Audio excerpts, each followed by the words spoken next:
మీ యొక్క గోడలకి వేయించుకునే ముందు ఫస్ట్ మీ యొక్క గోడలు ప్లాస్టింగ్ అవ్వాలి.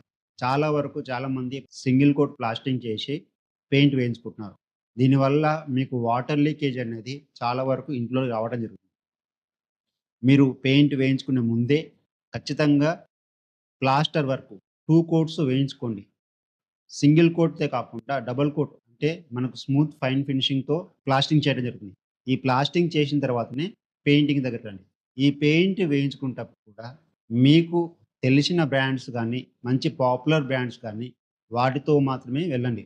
ఈ పెయింట్ వేయించుకునే విధానం ఎలా ఉంటుందంటే, ఎప్పుడైతే మనము డబుల్ కోట్ ప్లాస్టింగ్ అయిపోయిన తర్వాత మీరు వాల్స్‌కి పుట్టి పెట్టించుకోండి. ఈ పుట్టి గూడా 2 కోట్స్ మాత్రమే పెట్టండి. కొంతమంది 3 కోట్స్ పుట్టి పెడతామంటారు. కానీ 3 కోట్స్ పుట్టి వల్ల ఎలాంటి ఉపయోగం లేదు. మీరు ఎప్పుడైతే పుట్టి పెట్టుకుంటారో టోటల్ పుట్టి థిక్‌నెస్ అనేది జస్ట్ 2 ఆర్ 3 మాత్రమే ఉండాలి.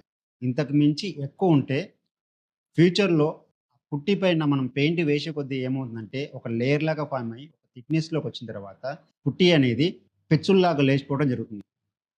కాబట్టి మీరు ఈ పుట్టి అనేది 2 మాత్రమే ఉండాలి. ఈ 2 కూడా మీరెందుకు పెట్టుకోవాలంటే, ఎప్పుడైతే ప్లాస్టింగ్ చేస్తారో, ప్లాస్టింగ్ చేసేటప్పుడు వాళ్ళు స్పాంజ్‌తో ఇలా రఫ్ చేసినప్పుడు కానీ, లేదా ఎక్కడైనా ఉబ్బెత్తుగా కనిపించినప్పుడు గానీ, వాటిని మనం ఒక లేవల్‌గా అంటే ఎలాంటి అప్ అండ్ డౌన్స్ అని లేకుండా పుట్టి పెట్టుకోవాలి.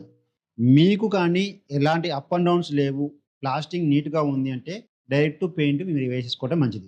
పుట్టి పెట్టిన తర్వాత పేపర్ అనేది ప్రాపర్‌గా, నీట్‌గా అప్ అండ్ డౌన్స్ లేకుండా, ఎక్కడ లైన్స్ లేకుండా నీట్‌గా పేపర్ అనేది కొట్టించుకోండి. పేపర్ కొట్టుకునేటప్పుడు ఖచ్చితంగా మీరు లైట్ చెకప్ కూడా చేయించండి. ఈ లైట్ చెకప్ చేయించడం వల్ల ఎక్కడైతే వాల్స్‌లో అప్ అండ్ డౌన్స్ ఉన్నా, ఎక్కడన్నా పుట్టీలో వచ్చిన చిన్న చిన్న లైన్స్ ఉన్నా, ఈ లైన్స్ అనేది వెళ్ళిపోవడం జరుగుతుంది. ఇలా పేపర్ కొట్టిన తర్వాత ఒక సింగిల్ కోట్ ప్రైమర్ వేయించుకోండి. ఈ ప్రైమర్ కూడా ఎందుకు వేయించుకోవాలంటే, ఎప్పుడైతే మనం పెయింట్ వేయించుకుంటామో, ఆ పెయింట్‌కి తర్వాత పుట్టికి ఒక మధ్యలో గ్రిప్ తెచ్చే విధంగా ప్రైమర్ వేయించుకోవాలి. చాలా వరకు కొంతమంది ప్రైమర్ వేయకుండా డైరెక్ట్ పెయింట్ వేస్తారు. ఈ పెయింట్ వేయటం వల్ల ఏమవుతుందంటే, ఏదైతే మీరు వేసుకున్న కలర్ ఉంటుందో, ఆ కలర్ అనేది కొన్ని రోజుల తర్వాత షేడ్ అవ్వడం జరుగుతుంది. ఒక కోట్ ప్రైమర్ వేయించుకున్న తర్వాత 2 కోట్స్ లేదా 3 కోట్స్ పెయింట్ వేయించుకోండి. ఈ పెయింట్ వేయించుకునేటప్పుడు మీరు ఏదైతే సెలక్షన్ చేసుకున్నారో ఒక మంచి బ్రాండ్‌ని మాత్రమే సెలక్షన్ చేసుకోండి. అందులో ఈ పెయింట్ అనేది డిస్టెంబర్‌లో ఉంటుంది, ఎమల్షన్‌లో ఉంటుంది, అక్రాలిక్‌లో ఉంటుంది. మీరు ఎక్కువ వరకు ఇంటి లోపల వేయించుకున్నప్పుడు ఎమల్షన్ పెయింట్ లేదా అక్రాలిక్ పెయింట్ మాత్రమే చూసుకోండి. ఇందులో మనకు డ్యూరబిలిటీ అనేది ఎక్కువుండాలి. అంటే ఏదన్నా చిన్న చిన్న మరకలు పడ్డా